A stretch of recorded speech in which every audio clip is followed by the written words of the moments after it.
এবার কোচবিহার দক্ষিণের জেনারেল অবজারভারকে সরিয়ে দিল নির্বাচন কমিশন। নির্বাচন কমিশনের বৈঠক চলাকালীন বেনজির পদক্ষেপ করা হলো।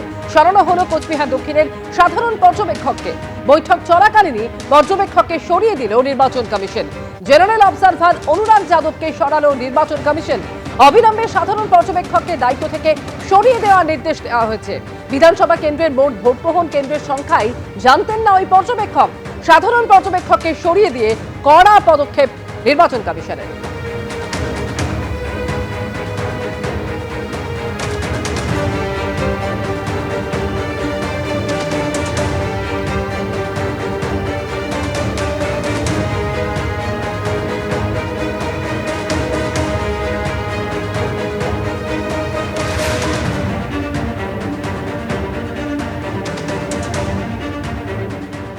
কোচবিহার দক্ষিণের জেনারেল অবজারভারকে এবার সরিয়ে দিল নির্বাচন কমিশন এবং যখন বৈঠক চলছিল সেই বৈঠক চলাকালীনই এমনই বেনজির পদক্ষেপ করা হলো।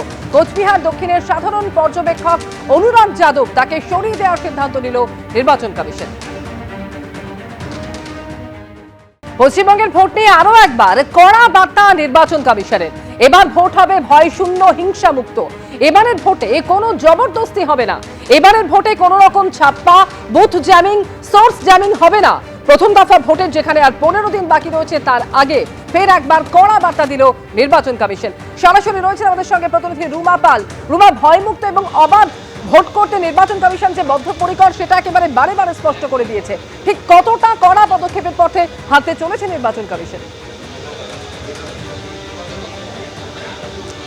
দেখো, নির্বাচন কমিশন কিন্তু বারবারই এই বার্তা দিয়েছে। মুখ্য নির্বাচন কমিশনার ভোটের নির্ঘণ্ট প্রকাশের আগেও যখন এই রাজ্যে এসেছিলেন, যখন বৈঠক করেছিলেন একের পর এক, তখনও এই বার্তা দিয়েছেন।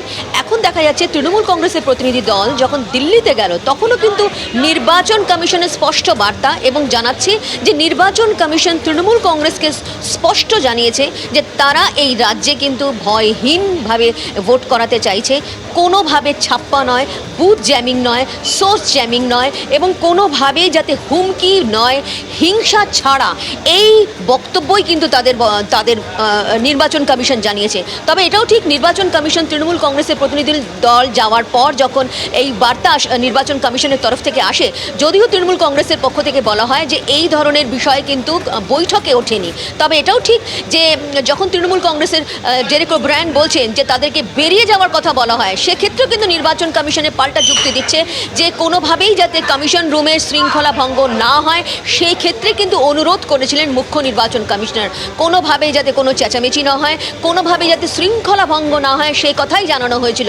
অর্থাৎ তৃণমূলের যে যুক্তি বা পাল্টা যে তারা দিচ্ছেন, পাল্টা বক্তব্য বলছেন, সেক্ষেত্রে কিন্তু নির্বাচন কমিশন তাদের পাল্টা যুক্তি দিচ্ছেন যে কেন তারা অনুরোধ করেছিলেন।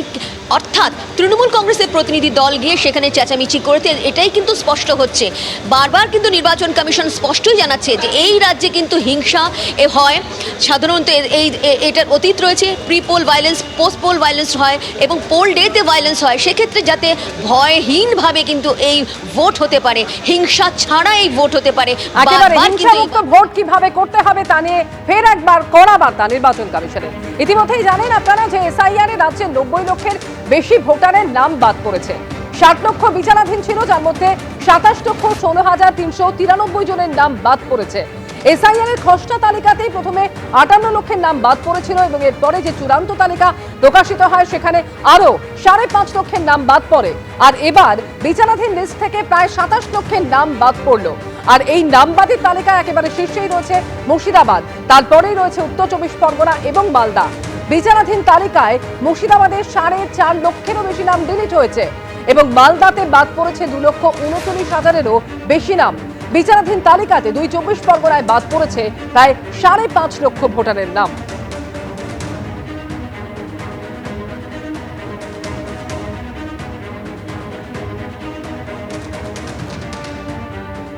আর এসআইআরে এই নাম বাদ পড়া নিয়ে দুঃখ প্রকাশ করলেন মমতা বন্দ্যোপাধ্যায়। তিনি বলছেন, আজ আমি দুঃখিত, মর্মাহত, এত নাম বাদ গিয়েছে মানুষের। আমি এখনো বলবো এটা সুপ্রিম কোর্টের অর্ডার ছিল। 32 লক্ষ নাম উঠেছে 1,20,00,000 মধ্যে।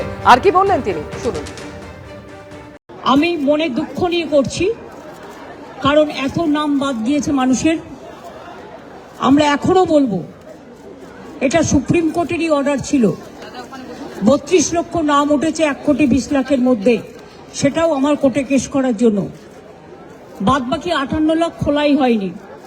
তার মধ্যে কিছু বাদ হতে পারে যারা ডুপ্লিকেট ভোটার বা মৃত ভোটার।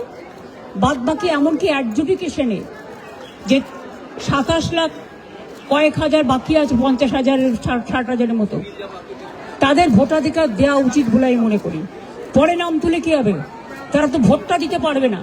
সুতরাং এটা তো সুপ্রিম কোর্টেরই অর্ডার ছিল, যারা অ্যাডজুডিকেশন আছে তারা জেনুইন ভোটার এবং তাদের ভোটটা তোলা উচিত। এটা সুপ্রিম কোর্টই বলেছিল যে তারা ট্রিব্যুনালে বাদবাকি লোকেরা যাবেন এবং ট্রিব্যুনালে সেটেলড হবে। তাহলে ফ্রোজেন করে দেওয়ার মানেটা কি? এটা আমার মাথায় ঢুকছে না। আমরা এটা নিয়ে আবার যাব, আবার বিচার চাইব। বেহালার সভায় ফের একবার মুখ্যমন্ত্রীকে নিশানা করলেন শুভেন্দু অধিকারী। তিনি বলছেন নন্দীগ্রামেও হেরেছেন, ভবানীপুরেও হারবেন। এখনো বুদ্ধি গেছে 91 লাখ। যা পিসি তুই চলে যা, যা পিসি তুই চলে যা। একটু আগে এক ঝুড়ি লোক নিয়ে ভবানীপুরে নমিনেশন করতে গেছে, এক ঝুড়ি। সেখানে বলেছে আপনারা সবটা দেখে নেন, আমি কিন্তু আসবো, ফিরে আসবো। আমি বল আপনার আশার হবে না। নন্দীগ্রামে হেরেছেন, ভবানীপুরেও হারবেন। প্রাক্তন মুখ্যমন্ত্রী হবে। মোদিজির ভাষায় सबका साथ सबका विकास तो होगा, सबका हिसाब भी होगा। এবিপি আনন্দ, এগিয়ে থাকে, এগিয়ে রাখে।